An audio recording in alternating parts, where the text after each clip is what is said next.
ತಮ್ಮೆಲ್ಲರಿಗೂ ಕೂಡ ನಿಮ್ಮದೇ ಆಗಿರ್ತಕ್ಕಂಥ ಯೂಟ್ಯೂಬ್ ಚಾನಲ್ ಸ್ಟಡಿ ವಿತ್ ಪರಶುರಾಮ್ಗೆ ಸ್ವಾಗತವನ್ನು ಕೋರ್ತೀನಿ. ಸ್ನೇಹಿತರೆ, ಇಂದು ನಿಮ್ಮ ರಾಜ್ಯ ಮಟ್ಟದ ಪೂರ್ವ ಸಿದ್ಧತಾ ಪರೀಕ್ಷೆಗಾಗಿ ವಿಜ್ಞಾನ ವಿಷಯದಲ್ಲಿ ಮಾಡೆಲ್ ಕ್ವಶನ್ ಪೇಪರ್ಗಳನ್ನು ಪೋಸ್ಟ್ ಮಾಡ್ತಾ ಇದ್ದೀವಿ. ಆಲ್ರೆಡಿ ನಾನು ಎಲ್ಲ ವಿಷಯಗಳು ಹಾಕಿದ್ದೀನಿ.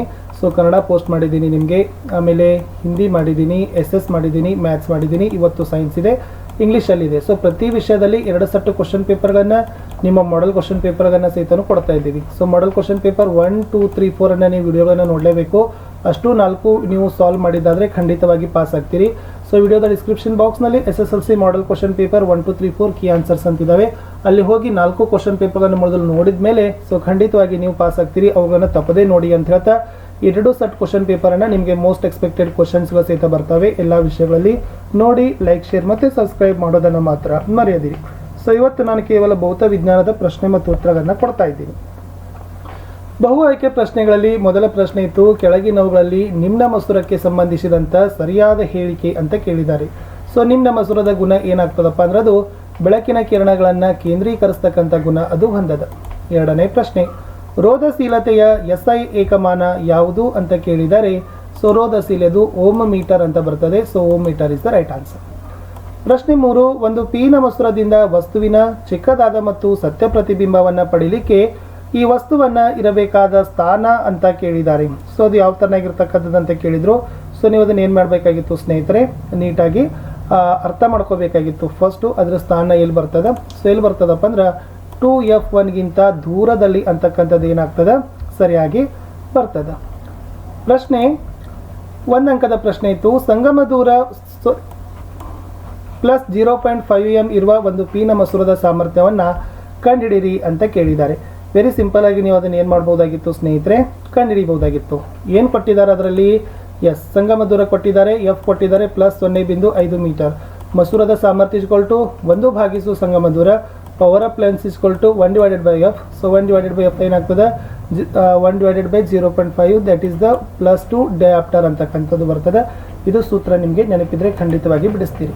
ಪ್ರಶ್ನೆ 5, ಒಂದು ವಿದ್ಯುತ್ ಮಂಡಲದಲ್ಲಿ ಓವರ್ಲೋಡ್ ಉಂಟಾಗಲು ಕಾರಣಗಳು ಏನು ಅಂತ ಕೇಳಿದ್ದಾರೆ. ಸೊ ನೋಡಿ, ಓವರ್ಲೋಡ್ ಆಗಲಿಕ್ಕೆ 3 ಕಾರಣ ಇದಾವೆ. ಒಂದು, ಸರಬರಾಜುವಾಗುವ ವೋಲ್ಟೇಜ್ ಆಕಸ್ಮಿಕ ಹೆಚ್ಚಳ ಆಗ್ತದೆ. ಎರಡನೇದು, ಹಲವು ಉಪಕರಣಗಳನ್ನು ಒಂದೇ ಸಾಕೆಟ್ಗೆ ಜೋಡಿಸಿರ್ತಾರೆ.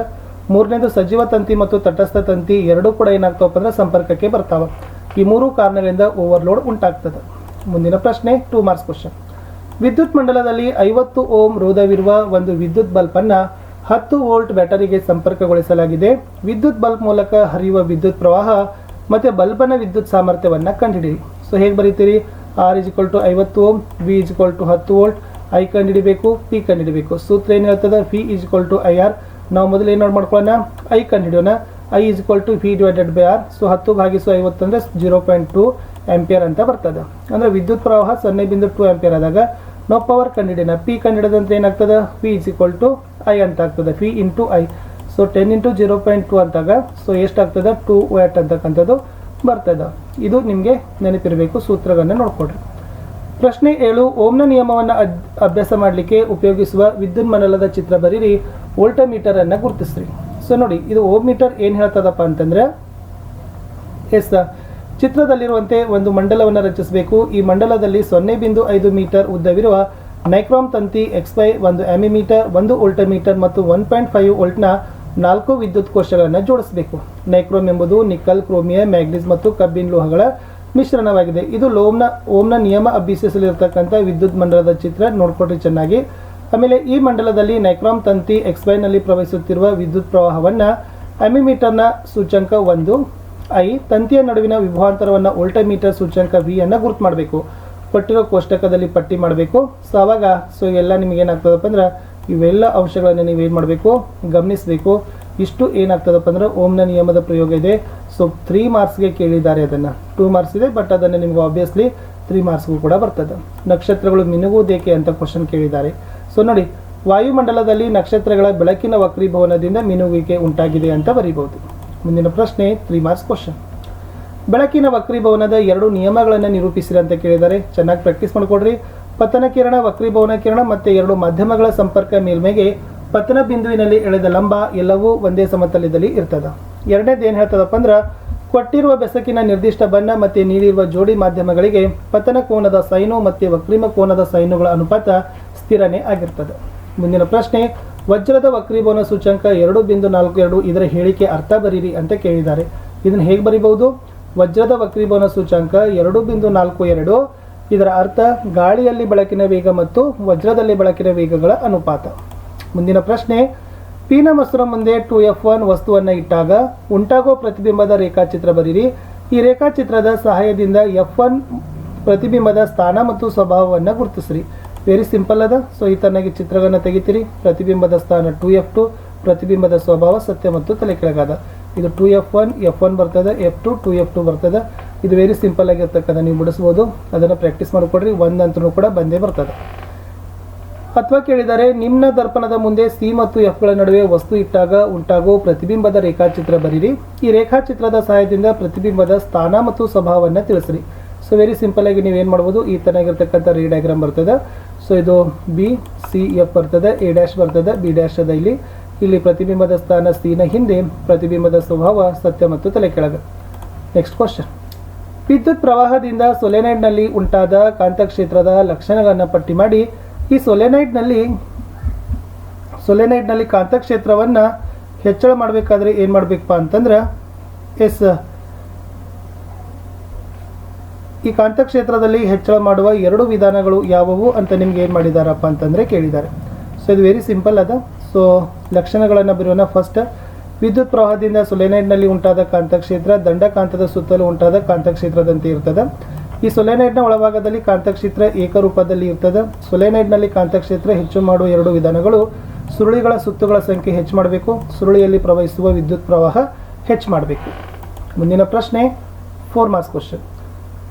ನಿಮ್ನ ದರ್ಪಣದ ಯಾವುದಾದರೂ 4 ಉಪಯೋಗಗಳನ್ನು ತಿಳಿಸಿ ಅಂತ ಕೇಳಿದ್ದಾರೆ. ಚೆನ್ನಾಗಿ ಕಲ್ಕೊಂಡೋಗಿ. ಟಾರ್ಚ್ ಮತ್ತು ತಪಾಸಣಾ ದೀಪಗಳಲ್ಲಿ, ವಾಹನದ ಮುಂಭಾಗದ ದೀಪಗಳಲ್ಲಿ, ಕ್ಷೌರದರ್ಪಣ, ದಂತ ವೈದ್ಯರ ಹಲ್ಲುಗಳ ಪರೀಕ್ಷೆಯಲ್ಲಿ.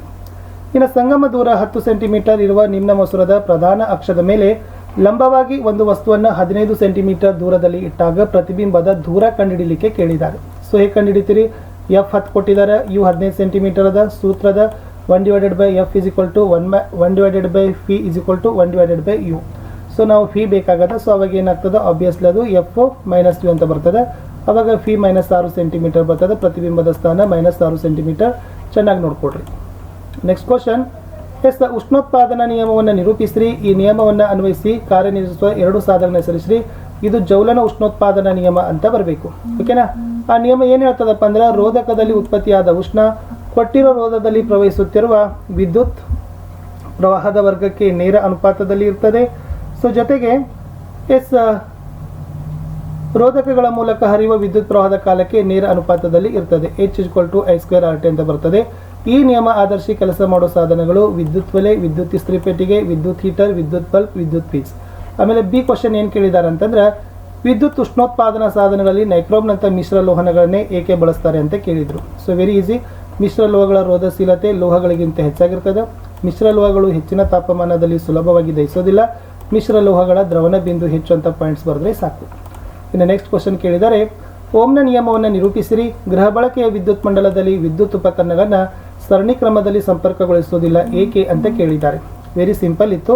ಸೊ ಏನು ಬರಿಬಹುದು ಅಂತಂದರೆ, ಸ್ಥಿರ ತಾಪಮಾನದಲ್ಲಿ ವಿದ್ಯುತ್ ಮಂಡಲದಲ್ಲಿ ಲೋಹದ ತಂತಿಯ ನಡುವಿನ ವಿಭವಾಂತರ ಫಿ ಅದರ ಮೂಲಕ ಹರಿಯುವ ವಿದ್ಯುತ್ ಪ್ರವಾಹಕ್ಕೆ ನೇರ ಅನುಪಾತದಲ್ಲಿರುತ್ತದೆ. ಫಿ = IR. ಇದು ಓಮ್ನ ನಿಯಮ. ನೆನಪಿರಲಿ, ಬಹೆಟ್ ಮಾಡಿರಿ. ಇನ್ನು ಸರಣಿ ಕ್ರಮದ ಜೋಡಣೆಯಲ್ಲಿ ಮಂಡಲದಲ್ಲಿ ಹರಿಯುವ ವಿದ್ಯುತ್ ಪ್ರವಾಹದ ಮಂಡಲದ ಎಲ್ಲ ಭಾಗದಲ್ಲಿ ಸ್ಥಿರವಾಗಿರ್ತದೆ. ಆದ ಕಾರಣ ವಿದ್ಯುತ್ ಪ್ರವಾಹದ ಒಂದೇ ಮೌಲ್ಯದಲ್ಲಿ ಎಲ್ಲ ಉಪಕರಣಗಳು ಕಾರ್ಯನಿರ್ವಹಿಸಲು ಸಾಧ್ಯವಿಲ್ಲ. ಸರಣಿ ಕ್ರಮದಲ್ಲಿ ಯಾವುದಾದರೂ ಒಂದು ಘಟಕ ವಿಫಲವಾದರೆ ಉಳಿದ ಎಲ್ಲವುಗಳು ಕೂಡ ಮುರಿದು ಹೋಗ್ತವೆ. ವಾಹಕ ರೋಧ ಅವಲಂಬಿಸಿರುವ ಅಂಶಗಳು ವಾಹಕದ ಉದ್ದ, ವಾಹಕದ ಅಡ್ಡಕೊಯ್ತ, ಪ್ರಾಕೃತಿಕ ಗುಣ ಮತ್ತು ತಾಪ ಅಂತ ಬರೆದ್ರೆ ಸಾಕು. ಇಷ್ಟು ನಾನು ಫಿಸಿಕ್ಸ್ ಕ್ವಶನ್ಸ್ಗಳನ್ನು ಕೊಟ್ಟಿದ್ದೆ. ನೆಕ್ಸ್ಟ್ ವಿಡಿಯೋದಲ್ಲಿ ಖಂಡಿತವಾಗಿ ಕೆಮಿಸ್ಟ್ರಿ, ಬಯೋ ಕ್ವಶನ್